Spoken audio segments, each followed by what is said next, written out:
Good morning. Let's begin again with a very interesting roundtable on acute cardiac care. Dr. Jimenez Candil and I would like to welcome all those attending and to thank the speakers for being here. The care of critical cardiac patients is every day more and more complex. We need knowledge in a wide spectrum of pathologies and treatments. To help us in this field, we have the privilege to have with us three important doctors to speak about three critical situations. The schema will be independent talks of 20-22 minutes, followed by 5 minutes of discussion. The first speaker, Dr. Pascal Vranckx, is a clinical consultant in interventional cardiology and medical director of Cardiac Critical Care Service at the Heart Centrum Hasselt in Belgium. He is a member of different scientific societies and has written some articles in the field of acute cardiac care and mechanical circulatory support, and he has been an associate editor of the textbook of acute Cardiology and Intensive Care Medicine, 2010. And also, he is the editor of the European Heart Journal of Acute Cardiovascular Care. This morning, his topic is mechanical circulation support in cardiogenic shock, present and future. Please, Pascal.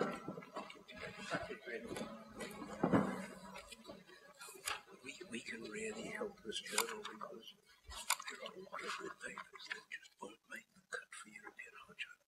They're not going to make the 12% because they're too specialized. So I've already sent him 10 papers and that was too big. Okay, great. So Dear colleagues, ladies and gentlemen, it's a pleasure for me to be here, and it's even more a pleasure to see you and to see you come and listen to my talk. So the title the organizers provided me is indeed Mechanical Circulatory Support in Cardiogenic Shock. Every time I come to Spain, they give me a difficult title, so I'm going to make the best out of it. So what's the presentation about? I had 4 items. First, I will provide you a relevant background on acute heart failure syndromes. Second, I will give you some indication on to be pre-warned, because pre-warned is pre-armed. Of course, according to the title, I will speak to you about the mechanical cardiac assist in acute heart failure symptoms, and I want to come to some conclusions. I think this cartoon is familiar to everybody of us. It's a typical cartoon about the evolution of heart failure. It might be either heart failure in an acute setting, so a patient is going down very quickly, or it might be a patient somewhere on the line with an existing heart failure that goes down acutely. And we all know that at some times this will lead to death. We all know about the cause, the etiology of acute heart failure symptoms. And as I indicated already, you can be confronted with acute decompensated congestive heart failure. You might be confronted with a patient in pulmonary edema, cardiogenic shock, and yes, right heart failure is a very important item to consider, considering this talk.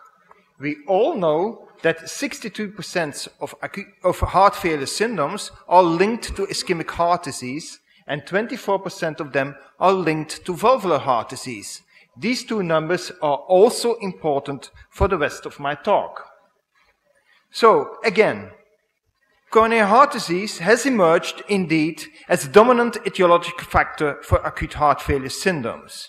We know that the incidence of cardiogenic shock in patients with a myocardial infarction, for instance, remains between 5 and 9%. To be honest, it's more close to 5% than to 9%.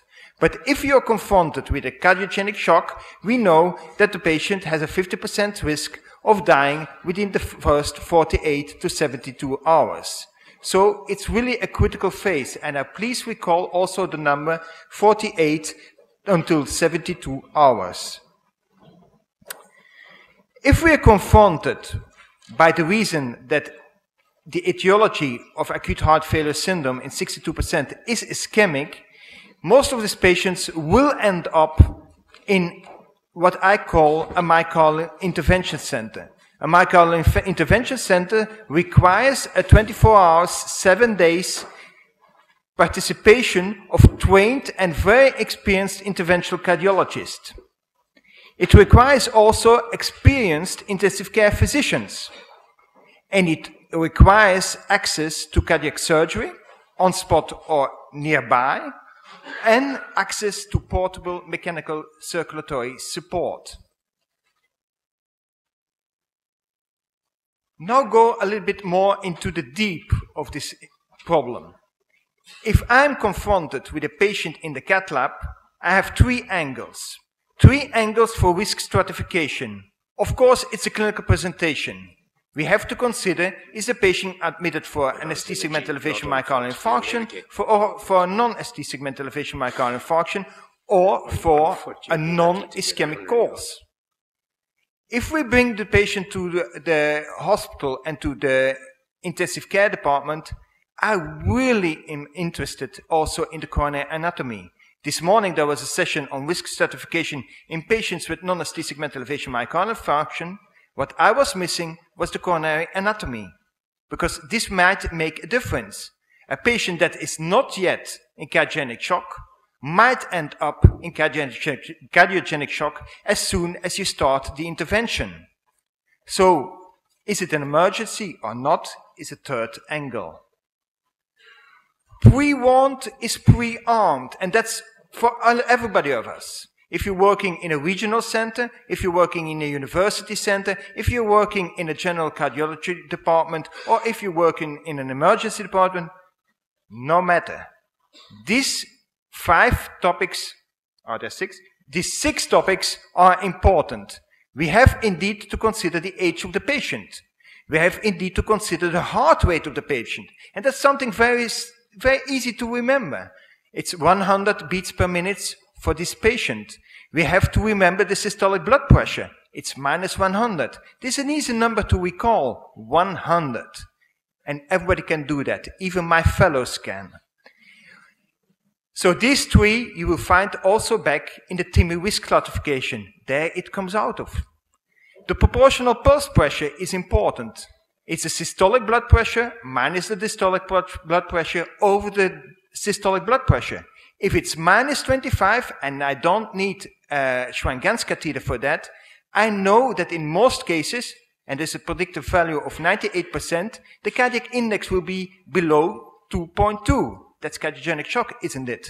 In a patient that is adequately filled. So if I cannot lay down the patient flat on the stretcher, I know my patient is adequately filled, because that's orthopnea. And orthopnea means in this patient population that you have a pulmonary capillary wedge pressure above 22. Again, with a very high predictive value. So if you cannot lay down the patient flat on the stretcher, if the patient has a proportional pulse pressure less than 25, this patient is cardiogenic shock. Forget about the Schwann-Ganz catheter. That's the reality. And if the patient has a Killip class, and that's for the first time you have to take your stethoscope between 2 and 4, this is also an indication. What I'm telling here is not new. This was already published by Stevenson in JAMA in 1989. So, again, when do I have to consider a cardiac assist device? You might have 3 angles to take. You might say, okay, due to the coronary anatomy, the patient is at high risk. So for that reason, I need some kind of an assist. If you have a single remaining vessel and everything else is closed, and you have to work on the LID, for instance, you might consider in a patient that has a very poor left ventricular function, you might consider an assist device. Most of the trials done in this setting have a very variant population, so I'm waiting for a very good trial in this indication. You might think about STEMI. I want to put an assist device because if I can unload the ventricle, at that moment I can save some myocardium. This was the hypothesis behind the CRISP-AMI trial for intra-aortic balloon pump, but the net trial was negative. But perhaps the intra-aortic balloon pump was not the most appropriate device to be used in this setting. And then you can think, what we are all about here is cardiogenic shock. Because there, you want to keep the patient just alive. Think, and then see where you go. So in this setting, you want to ensure end-organ perfusion. Hence, potentially improve the survival of the patient. Which type of device are available on the market? And I listed here the most common used and the most common studied devices. Of course, you have the intra-aortic balloon pump. I think everybody is familiar about this device. It's quick, it's easy to put in place, and it might be well serving. We don't know. Despite the fact that the device is already there from 1967. But it provides you a positive flow, but the support is less than 0.5 liters. You need a 7.5 French catheter to put the device in place. You might also consider the Impeller Recover. Impeller Recover is an axial flow device, and this provides you a kind of a continuous flow. You have two types of device on the market. You have either the 2.5 liter device or the 5.0 liter device. The 2.5 needs 13 French catheter. If you go up to the 5.0 liter device, then you already need a 21 French sheet. This is very big. And then, last but not least, you have the tandem heart or the Cardia Hub. Those are both centrifugal flow devices, and they provide the flow up until 5.0 liters. But again, you pay the price of very huge sheets. So, where does the systems different? This system's difference in complexity, the level of support, and the duration of the support that you might need. And again, what we want is at least 48 to 72 hours. For the people in the room that are not too familiar about the tandem heart and not too familiar about the impeller, just a cartoon. So tandem heart is a venous catheter, so a catheter mounted by the venous root. Put a transeptal, takes the blood in the left atrial, brings it back to a pump. It has to be just the way around. Brings it back to a pump, and then it's circulated back to the patient by an rotator blade. For the impeller device, it's this thing that is mounted here. It goes through the aortic valve, takes the blood over the aortic valves, and circulates it back into the aortic. That's the main difference between the two devices. So the motor is over there, and for the tandem heart, the motor is external to the body. So again, considering these differences in devices, you might say, okay, in cardiogenic shock, I take a strategy. Which type of strategy? For instance, you can say, the easy, quick, safe way of performing the device, I put in an intra-aortic balloon pump. I put the balloon pump in for 2 hours, and I see.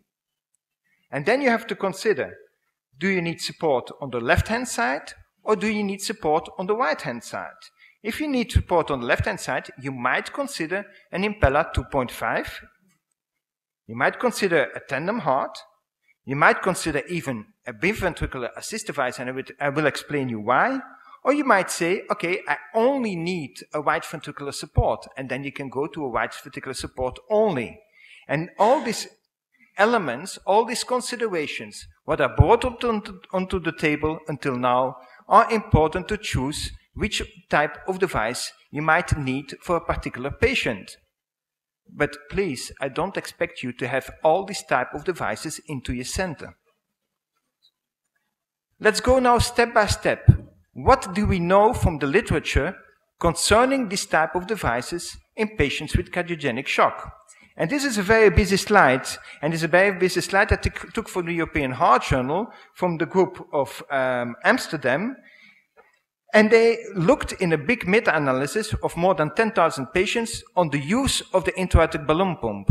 And basically, I will explain, if you take the intra-aortic balloon pump, either in patients with no reperfusion, thrombolysis, or PCI, you stay on the line of identity, or either you switch to the right-hand side of the line of identity, stating intra-aortic balloon pump in patients with cardiogenic shock has no place, there's no indication. Even more, you pay a price. You pay a price up until bleeding, and we know bleeding is bad, isn't it? And we pay a price up until stroke, and stroke is not good either. So again, I think a more fair conclusion might be that up until now, there are no large randomized controlled trials which have rigorously evaluated the impact of intra-aortic balloon pumps in cardiogenic shock following primary PCI, and that's the current gold standard to treat patients with STEMI, isn't it? This might be different from the European Society of Cardiology meeting in Munich, because there the German shock trial too will be presented, especially looking into that indication, and the first author is Holger Thiele. Okay, let's skip the intra-aortic balloon pump and then go to the Impeller. And this is already, and again, a 4 years old study performed by Seifert in Germany again, who looked up until the lactate levels on patients with an Impeller, the Impeller 2.5. And they looked into it, and again, you might appreciate with me that there's no huge difference at 30 days in between the two groups into survival. But again, this is not the primary endpoint of this trial. They were looking to lactate levels. It was only 30 patients studied, but there was no mortality benefit between the two types of patients treated, either intra-aortic balloon pump or Impeller. If we then look to the lactate levels that was the primary endpoint, then you can appreciate with me that indeed Impeller was better than intra-aortic balloon pump. Lactate levels. What does that mean? Okay, if we escape lactate levels, let's go to another marker. Let's go to the marker that's called cardiac power output. What's a cardiac power output? That's physiology. That's physiology about fluids. And it says that power is a pressure times a flow. And that's cardiac output power. And what we see if you take a cardiac output power of 0.53, that's the cutoff level, you see if you go to the left-hand side that your mortality is higher than if you go to the right-hand side from the 0.53 cutoff level, stating that if you have less than 0.53, that your the risk of mortality in hospital is around 57%. If you go to the other side, your risk of survival is around 73%. So that's a good marker. And again, if you then look at a trial with Impeller versus intra-aortic balloon pump in non-cardiogenic shock, you see that Impeller performs better than intra-aortic balloon pump. But again, as with lactate, it's not real hard evidence. We did a trial together with Marco Valgamigli from Ferrara in the Thorax Center, and we put it in the Impeller and we measured the unloading of the ventricle by the Impeller device. And if we look to this cartoon that's published in Catheterization Cardiovascular Intervention, you see, okay, it's nice. The device is unloading the ventricle. We really have less stroke volume, and the curves are moving nicely to the left-hand side. But then we did another series of patients, and then we saw this. The curves were moving in every direction. So, unloading of the left ventricle with a 2.5 device, I'm tempted to believe that, but not in every patient. So, indicating that perhaps this device is not enough. And I was stating that enough flow is important to treat a patient in cardiogenic shock. So I'm drifting away. But I'm not here to kill the Impeller device. We did another study together with Bart Meijns in Leuven, and there we used the 5.0 device in sheep, not in patients, in sheep. And you know in sheep there's no collateral circulation. What we did, we put it we bended off the left anterior descendens coronary artery in these animals, and then we created 3 groups. One group was control, so we didn't do anything, we just released the band after 1 hour. Then we have the full support, and full support means as soon as we put the band, we put the sheep, not the patient, but the animal, on the device, full support. Then we created the group where we put the band, we released the band, and then put the patient on full support. That's the third group. And then we put the patient on half support. So more or less the 2.5 impeller device. And then look to the area at risk versus the infarct size. And you see that if you put the patient, the sheep, on full support during the whole session, the area at risk is more or less what you, the infarct size is nearly half the one if you have to put the sheep only during reperfusion. And if you then see half support, there's a clear delta between the animals. So stating or indicating that we have to treat the animal, perhaps also the patient, early. We have to treat the animal, so perhaps also the patient, with full support. And this is explained by the fact that indeed that we can reduce the myocardial oxygen consumption by putting the device on full support during the whole session. Only reperfusion is the yellow line, half support is the blue line, and no support is the white line. So we have also an explanation. It's indeed the unloading of the ventricle that might explain the results that we saw in these animals with a 5.0 full support device. So, do we have to kill the impeller? No. Is it impeller 2.5 enough? I don't think so. So we have to go for more appropriate or more performing devices. And that's exactly what Holger Thiele from the Leipzig group did with the tandem heart. And here on top you see the intra-aortic balloon pump, and below you see the tandem heart device. And what you see is again a surrogate marker, lactate. And what you can appreciate with me is that there's a clear difference, again as with the impeller device, between the two devices. But what's even more interesting perhaps is the patients that fail early with the intra-aortic balloon pumping. And then if you see the patient that fail late, this is dislodgement of the device, explantation of the device, and the patient fails. And this is a septic shock after explantation. So indeed, a more appropriate or more performing device performs good in this type of patients. And we can do something. And I come back later on this again. But unfortunately, the endpoint in this trial was not lactate. It was mortality at 30 days. And again, you see there was no difference between the two groups. So do we have to kill the tandem heart device for that reason? I don't think so. Because if you take a single center experience from the Texas Heart Institute, a center with a huge experience in the use of tandem heart, there you see that if you take the patient and you bridge the patient with a device to transplant, nearly no mortality. If you bridge the patient to another assist device, you see you lose 40% of your patient.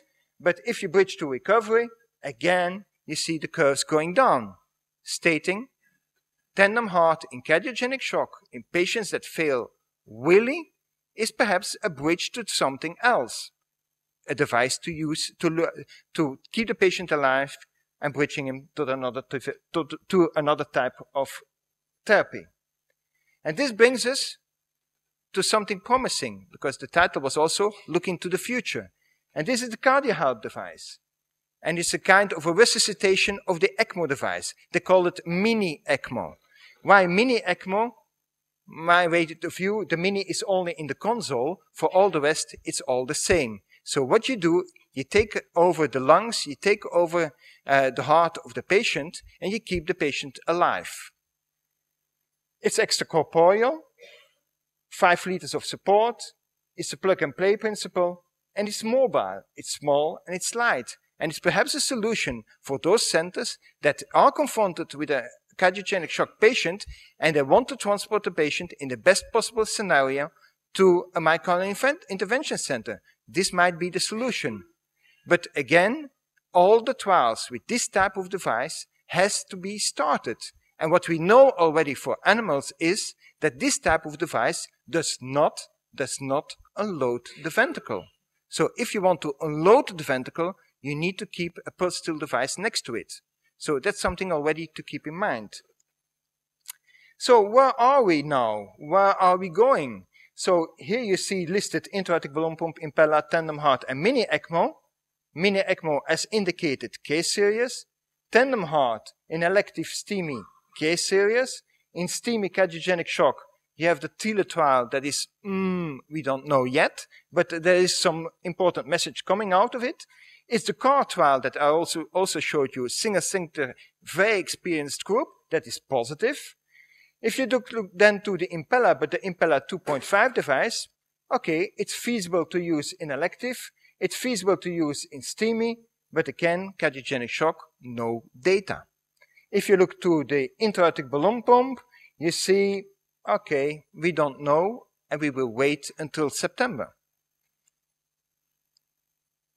So, what does the guideline say? And now I'm really confused, because I kept on showing you negative data, and the guidelines indicate for intra-aortic balloon pump a 1C indication. Where's this 1C indication coming from? It's still the first shock trial from Judith Hockman. But the first shock trial from Judith Hockman didn't say that intra-aortic balloon pump is good for patients in shock. It says that if you use an invasive strategy in patients in cardiogenic shock, including intra-aortic balloon pump, that the patient fares good. It doesn't study the intra-aortic balloon pump alone. So 1C over there. And if you go to an ECMO support, I didn't see much data about that, you get a 2A indication. So again, I have to think where this 2A indication is coming from, at least not from me. So what's my take-home message for you for today? Cardiogenic shock complicating an acute cardiac syndrome remains a common and lethal disorder. Okay, it's more 5% than 9%, but it's there. You have to pre-warn, because if you're pre-warned, you can be pre-armed. And the 100 beats per minute, 100 systolic blood pressure, the proportional pulse pressure, and the fact that you cannot lay down the patient on a stretcher gives you a clear hint where your patient is. And the invasive management of complex cardiac patients with advanced heart failure and cardiogenic shock and potential hemodynamic compromise during and beyond PCI is indeed a special dimension of specialized myocardial intervention centers. Different systems for mechanical circulatory support are already on the market and available to the medical community, but I don't know whether the heterogeneity in the available mechanical circulatory support will transfer into meaningful clinical differences in endpoints between the different devices. The utility of mechanical circulatory support devices in cardiogenic shock remains, at least to me, an unanswered question. The evidence-based supporting the routine use of intra-aortic balloon pump in cardiogenic shock is fragile, 1C, and the implementation of percutaneous advanced mechanical circulatory supports holds great promise as indicated during this speech, but the paucity of evidence supporting their use at this time is still notable. So, we have to await the results of really dedicated and well-performed clinical trials that are adequately powered to examine hard clinical endpoints rather than intermediate hemodynamic endpoints. And we definitely have to resist the presumption that surrogate endpoints can supplant clinical endpoints. We also have to resist the fact that intuition that drives us to rely on mechanical support is well-serving. Intuition is not enough. More literature about this is available in the textbook of the intensive and acute cardiac care. I don't have a conflict of interest. Or in the percutaneous intervention cardiovascular medicine textbook that will be published next week at the Europe and presented at the Europe PCR. Thank you.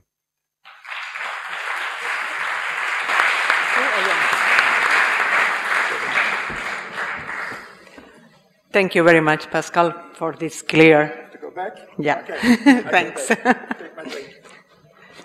For this clear presentation. And the talk is open for the questions.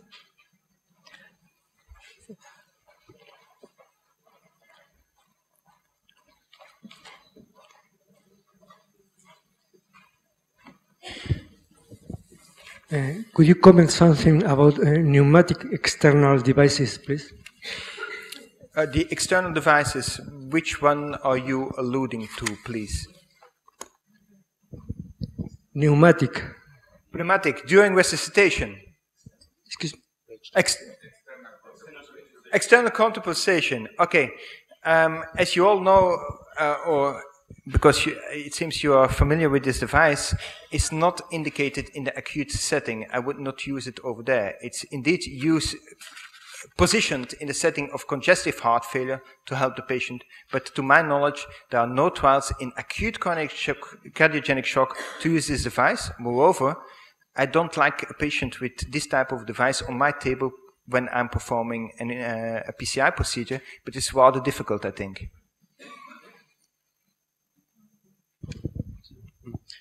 Concerning intra-aortic balloon pumping, I think that something was missing in your talk in the sense that there are two variables very important. That's the cause of the cardiogenic shock and the timing. So I agree with you that when you look at all the data, like in a meta-analysis, well, nothing is useful. But when you put an intra-aortic balloon in the cath lab, when a patient has, when you are performing a PCI in the cath lab, this is completely different. So more than half of these patients do not die at all and do not have a final cardiogenic shock. So I think that you have to separate patients according to the etiology and the timing. I think this is a very, very, very good remark. But this is intuition, and you have this intuition, I have this intuition as well. Do I use intra-aortic balloon pump? Yes, of course, but it's intuition, because you know the cases by experience, but that's not evidence-based medicine. This is personal-based medicine, the experience where you say, okay, this patient has a left mains disease, I put in a balloon pump, and this balloon pump will help us to get over this small mountain of hemodynamic compromise after I ballooned the left main. Yes. Do I have evidence? No. Do I put a balloon pump in a patient with severe mitral insufficiency? Yes, of course I do.